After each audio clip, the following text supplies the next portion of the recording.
Hello there, men, and welcome to the Masculinism Movement channel, a place for men to be men and to talk about masculinity and men's issues. I'm your host, Brian Krall, and today I want to talk about the virtues of being alone and doing things alone. Specifically, 8 things that are better done alone. Humans are social animals, so we are wired to seek out groups of people to do things with. And when we are alone, we're wired to feel lonely because we're wired with this emotional need to be with other people because it's good for our survival. However, in recent years, especially due to the nearly 2 years spent in lockdown, I've found that once you push past those feelings of loneliness, there are many virtues of doing things alone. I simply feel as though my quality of life has gone up greatly now that I'm doing things alone more. Here are some of the positive experiences I've had, and thus the virtues I've found in doing things alone. 1. Work. Working by myself at home, relying almost entirely on my own work and not that of other people who are working on projects with me, has shown multiple increases. I'm using my time more efficiently since there's no one else to interfere with it. When I used to do projects where I was working with other people or even hiring other people to do work for me, I would of course have to wait for them to get their part of the project done. I'd always get what I needed to get done right away and be having to wait for them to get theirs done before I could proceed with finishing, the whole project, which was always done later than expected. And when it came to working with women, I would always have to prop them up and do large parts, even sometimes almost all of the work that they were supposed to be doing on their own. And most of the time, they were late and flaked on meetings that we had scheduled, to talk about the project that we were working on together. And I would always end up just carrying them on my back. Now that I'm working alone from home, I'm able to achieve my full potential of working as quickly and efficiently as possible. I get so much more done now than when there were other people holding me back, especially women. Second is fitness. Working out from home alone, I've found to be more efficient than at the gym when you know what you're doing.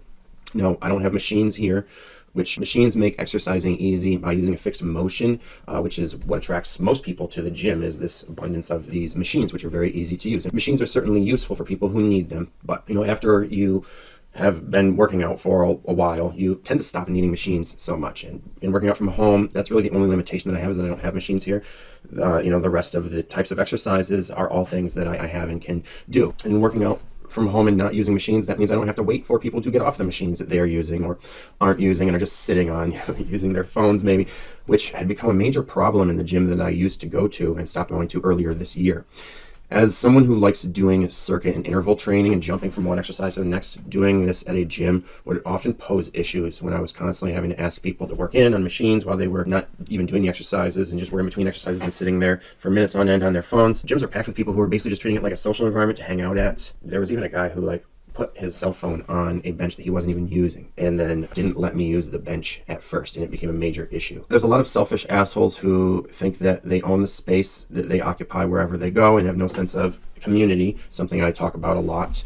And gyms have just become another social environment where there's going to be a lot of these social issues that will arise. And then of course there's women there who are using it as a social environment by dressing up to look as hot as possible, as if they were going out to the club. I used to promote nightclubs up until 6 years ago. Then 5 years ago, I became a bodybuilder, and I've been working out at different gyms since then, seeing women treat these two environments the same exact way, getting dressed up in kind of similar looking clothes, except one is to work out in. A lot of them, they get very made up. They wear clothes that accentuate their asses, show off their stomachs, or accentuate their breasts. And frankly, it's just very distracting. And when I'm at home, I can just be so much more focused, right? And I also then get to control the music, which really helps. I can take my shirt off, which, a lot of gyms don't allow. And then I can run through my circuits or intervals very quickly and efficiently, so I'm getting much better workouts. I can go from one exercise to the next very, very quickly. I'm getting much better workouts now that I'm working out at home alone. And even having my last girlfriend over to work out with me, something I thought was going to be a romantic activity.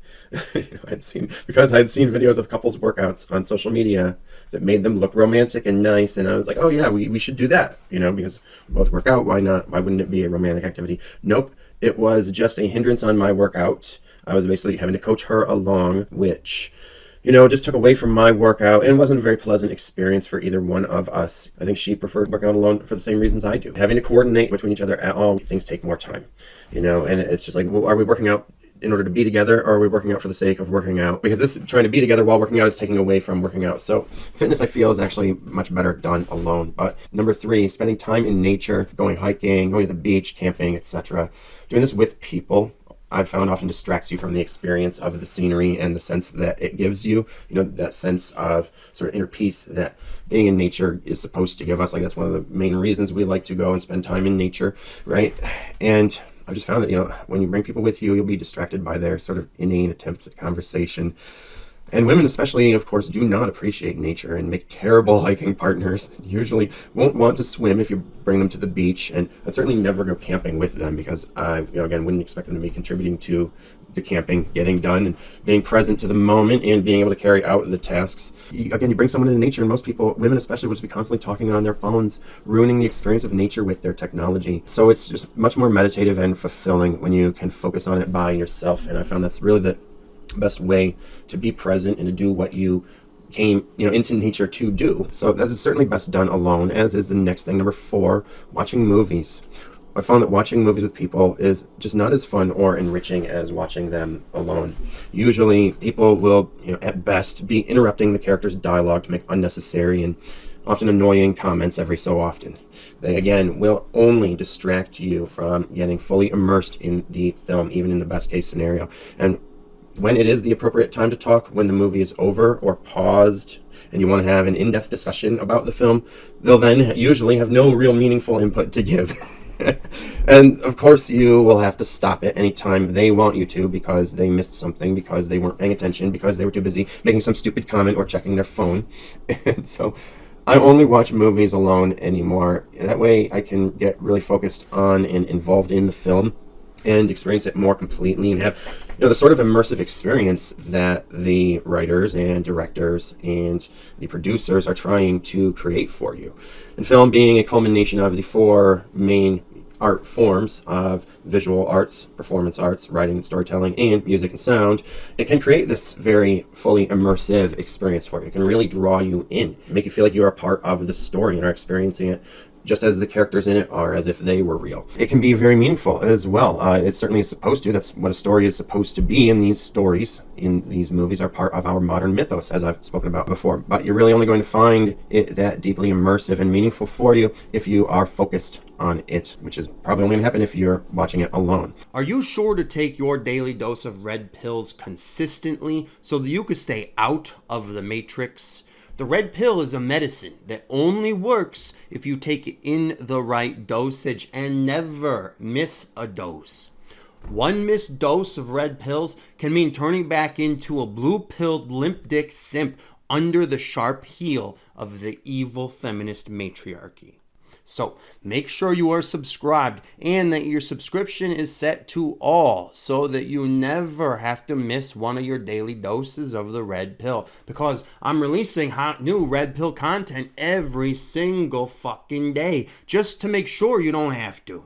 So make sure you will actually get notified when they are released, because you know that YouTube doesn't want to show you things that don't align with its liberal leftist feminazi agenda, and it shadow bans content creators like me who use free speech to speak out against these politics and stand up for the rights of the oppressed masses of men like you and me.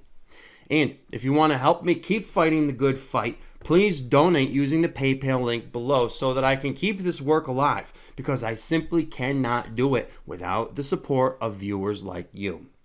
And be sure to spread these messages and share these videos with any other men you know who could use a nice big dose of red pills. Next, number 5, similarly, reading or meditating. Both reading and meditating are similar things because they require silence. So I'm listing them both together here. Due to the need for silence, they aren't really something you can do with someone else unless they are doing it with you and are as serious about it as you are. But almost no one reads or meditates. So if you want to do these things and you have friends who you're trying to introduce the idea of them to and get them to do them with you, you're not going to have much success at them. I can pretty much guarantee you that. You pretty much have to be alone to do these things and really accomplish the purpose of them. And I found that whenever I'm cohabitating with a woman, I get much less silent alone time to get these things done, because she limits my alone time due to her constant need for attention. And most of the times when I tell her I'm going to go read or meditate and not to bother me, she will say she's not going to, but then she will do so anyway. I've collected a whole library of books when I last cohabitated with a woman that I didn't have time to read any of because of how she was always hijacking my attention. The woman before that allowed me to read, but not to meditate. Anything you need to do in silence will constantly be jeopardized when you live with people. Living alone is the only way to guarantee you can have silence whenever you need it. And then next, number 6, an interesting one, is getting intoxicated. This is something we usually think of as a social activity, as something we generally only do when we are going out with friends, and associate with going out with friends because it traditionally takes place in social environments. It also activates the social centers of the brain to use alcohol and maybe most other intoxicating drugs. However, I've found that getting intoxicated alone, whether it be with alcohol, weed, or especially psychedelics, where I can completely control the environment and experience, and also have complete decision-making control to do whatever I want to do at any given moment, and only what I want to do, and can also get as intoxicated as I want to, very safely and securely, and pass out whenever I want to, and only have to worry about entertaining myself and no one else. It's just a far superior way to entertain myself. And I have way better parties when I'm doing this sort of solo Saturnalia with no negative influences holding me down from getting as high as I want to. And there will be no one to tell you like not to smoke that cigar because they don't want to be around smoke, or to complain that they don't like your artsy music, that it's not poppy enough for them, or to send you into a bad trip if you take some mushrooms. So these days when I want to take a day off and throw myself a little party to celebrate something, I think to myself, do I really want to invite people over for this? Then I'll just end up entertaining them instead of myself. And who is this for, really? And wasn't I the one who needed to take a night off and just get wasted? I'm doing this because it is supposed to be about me having fun. And that is better done alone, especially when intoxicating substances are taken. Now, moving on, number 7, sleeping. Let's face it, even though the idea of sleeping with someone who, you have a loving, romantic, sexual relationship with seems like a romantic idea, we sleep so much better when there is no one in our bed next to us. When I used to cohabitate, at first I shared my bed or her bed, but eventually I had to insist that we have separate beds and separate rooms and sleep separately for the most part, just about always. And I did this in 2 relationships because it was the only way that I could get a decent night's sleep, which I need. And I know I'm not alone in this either. I know that just about anyone out there who has had relationships where they sleep with someone all the time knows that it interferes with your quality of sleep, your ability to get a good night's sleep, unless you are already a very heavy sleeper. But most likely, most couples become very non-romantic about it and will sort of, get pushed away from each other. Be basically doing their own thing, maybe having a very large bed, like a king-size bed, right? And I also know that there's other couples out there who've done the 2 different beds thing. My grandfather and grandmother did it, and they stayed together for like 70 years until he recently died at the age of almost 90. They were together their whole adult lives, and actually some of their teenage years as well. And part of what kept them together, I think, was sleeping apart. So sharing a bed in a relationship doesn't have to be absolutely necessary. In fact, it might be really good for you to sleep apart at least most of the time, so you can be well rested. And it might actually then make sleeping together a more romantic thing if you, are going to do the whole relationship thing, which, I'm against. But moving on, last, number 8, learning a musical instrument or other new skill. Learning a new skill, like how to play a musical instrument, takes an hour or 2 of practice every day, unless you want to become a professional, and then it takes even more than that. Learning other art forms and skills are similarly time-consuming. Oftentimes, you have to take classes for these things at least once or twice a week, then spend, again, a couple hours every day studying or more. That is how you master something. It is best done in solitude, where you can really devote yourself to the study and practice of it. So if you think you're going to do any of that well in a relationship, you have got a prayer. And while that concludes my list of the top 8 activities that I feel are most enhanced when done alone, I've found that most other little things in life are as well. Cooking, for instance. In fact, there's only a couple things I've found are helpful when done with other people, like cleaning. The main things that other people are good for in your life are socializing. Obviously, we need to socialize. That is one of our human needs, because humans are social animals. So I'm not trying to convince you to become antisocial. I'm simply trying to impart that you do not need others as much as you might think for a lot of things you might think that you do, and that your quality of life will probably improve if you do more alone on your own, where you can fully focus on doing it exactly how you want and need to. You should still have a social life, though, of course. When you need to have a conversation with someone, you should do that. If you want to hang out with people, you should do that. But when you need to do something, you shouldn't need to have someone there to do it with, okay? You should be able to do it on your own. And you'll find that it will be getting done probably much more quickly and much better than if you were to wait to try to get it done with other people. I've met so many people who don't do things that they need or want to do simply because they don't have people to do them with. And people who won't go out unless they have friends to go out with, to literally come to their house or go to their house first and do the transit with. I even once almost dated an older woman who used to be a competitive bodybuilder and had her picture up in my gym, a gym she didn't go to anymore. And when I told her about it, about seeing it there, she said, "Oh yeah, I should really get back to that gym and start working out again. I just don't have a gym partner anymore." And I was like, wow. So she used to compete and now she doesn't even work out anymore because she doesn't have a partner to do it with. And I've never had a gym partner. I've been working out off and on since I was a kid without having a gym partner. And also, I found it so ironic that a woman who had more of a fitness career than me couldn't do it alone, yet I could. But that is the way women are. Their social centers of their brain are actually too active for their own goods. So there are things that they feel they actually can't do alone, even though they can and should.